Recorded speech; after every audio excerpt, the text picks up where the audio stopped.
Welcome to another episode of Ghana Ground Up. And on today's episode, hopefully it will be an eye-opener for many who have the notion that you can get started in real estate with very little money or some casual savings.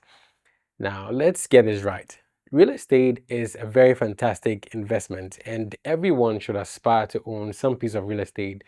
Sooner or later, at some point in your life, you need to have a place of your own or something to hold on to, whether a piece of land for yourself, for your family, for your children, for your generations, and all that. So then, real estate is a very fantastic investment.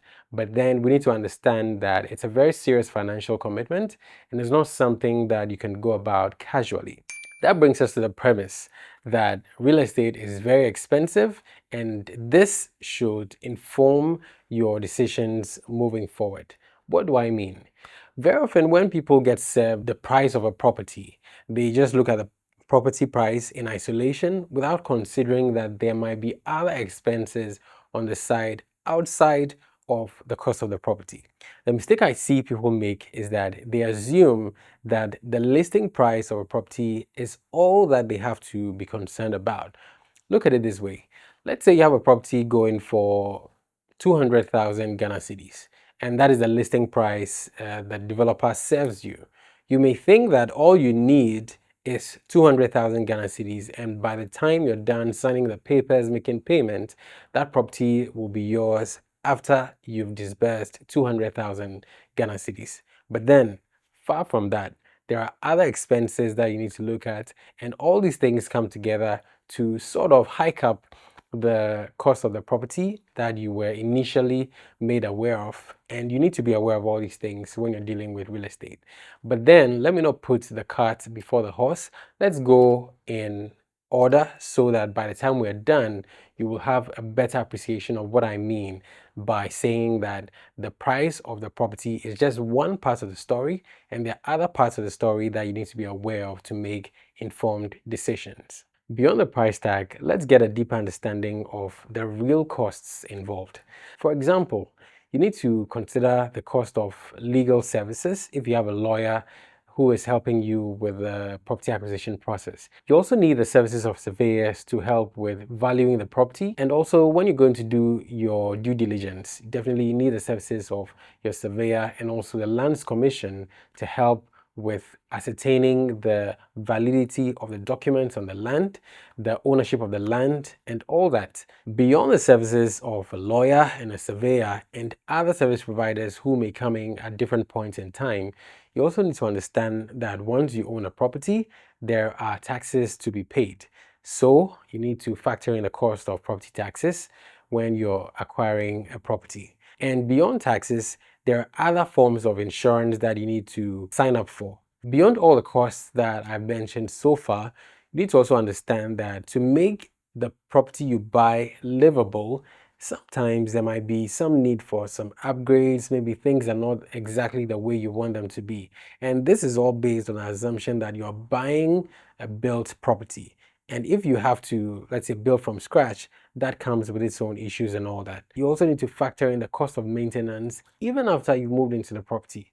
So in a certain sense, the bulk cost of the property may be paid upfront, but then there will always be some continuing costs that will be going towards the property in the name of maintenance, upgrades, and other things that may come up over time. Maybe you want to expand the property, maybe you want to beautify the place beyond its existing state. So then you can see that casual savings alone or very little money will not be enough to get you to own a property of your own. How then can you get through these barriers? Well, you may have to tap into some form of creative financing options. And one of these options, which is prime lately, is developer financing, where you come to some terms with the developer for a payment plan.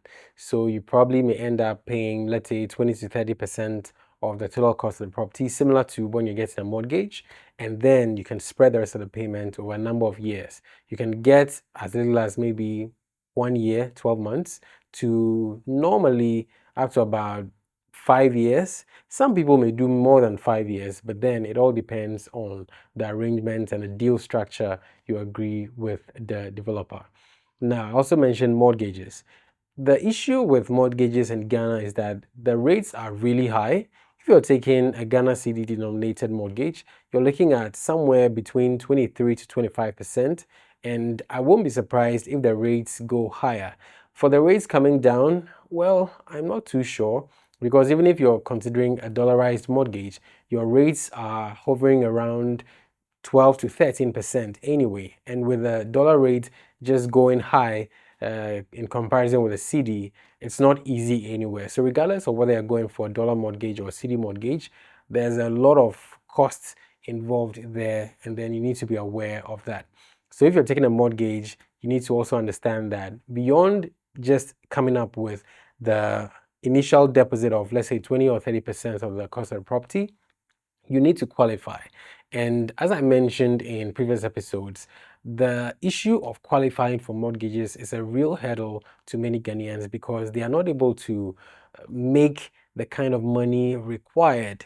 Beyond payment plans and mortgages, there are other structures such as the rent to own scheme where you rent the property with the aim of buying it after some time.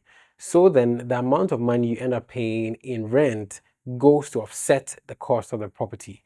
That way, after a couple of years, the amount of money you have left or the balance you have left to pay on that property is reduced by the amount you've paid already in rent. Some people may try to pull resources together to own a property. So in a sense, it's more like collective ownership. Let's say 5 friends come together, contribute 20% each to amount to the total cost of a property. They own it, and then not one particular person owns the property entirely. And over time, you can be able to buy out the ownership that your friends have or the stake that your friends have in that property. It's not something common, but then it's worth exploring. There's also the structure of employee assisted loans where companies can go into arrangements with developers and then assist their employees by doing some monthly deductions from their salaries to offset the cost of the properties. Again, this is not something very common, but then it's something that is in place, and that some people may want to explore this if your institution allows or makes room for this kind of payment structure. To the aspiring homeowner, I have a few tips for you. Number one, you would want to start early. Start your savings early. As I said, casual savings will not be enough to get you to own your own property one day. So then, start early.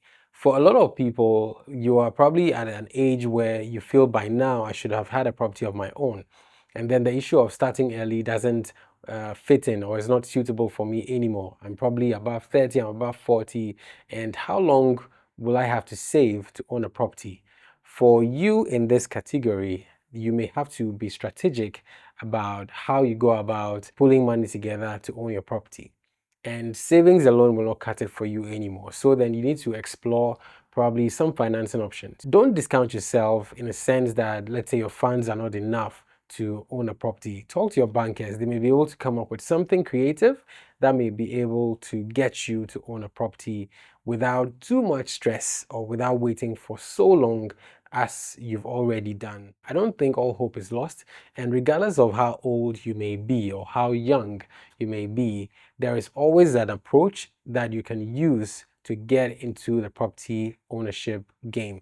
In a sense that knowledge is what you need, and the other aspect is funds. So knowledge with the right amount of funds will get you to where you want to be. Also consider the location in a sense that you don't want to bite more than you can chew. A lot of people want to live in Accra. They want to live in all the nice places in Accra, but then they are not able to afford it.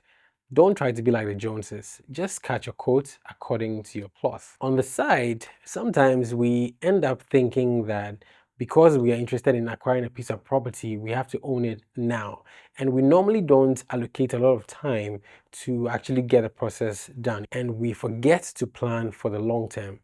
If you ask a lot of people who built their own houses, some may have built maybe within a year, but then some may have built within, let's say, 5 years or even 10 years. Gradually, over time, incrementally, definitely you'll get to where you want to get to. So, for the aspiring homeowner, when you're making your plans and all that, If the short term doesn't seem feasible, always make room for the long term. So as you can see, you need a substantial amount of money to get started in real estate. But then don't let that discourage you. Start from where you are, save as much as you can, get the advice you need, get the knowledge you need, get the expertise of those who can help guide you on the right path. And then before you know it, a plan that may take you probably 10 or 15 years may actually be lessened to, let's say, 5 years. You may never know. So get all the information you need, get all the knowledge you need, and then be on the right path to making the right decisions. Getting the right information also means that subscribing to Ghana Ground Up. On Ghana Ground Up, we share all about the evolving real estate landscape in Ghana. So subscribe, share the link, send to a friend, and get others on board as well, as we all educate ourselves and learn more about owning a home, and beyond owning a home, participating actively in Ghana's real estate landscape. Owning a property is not a sprint, it's a marathon. It's a journey. It takes time. You want to get informed, get your money right, and get started early. Thank you for sticking and staying with me on this episode of Ghana Ground Up. I'll see you on the next episode. Peace.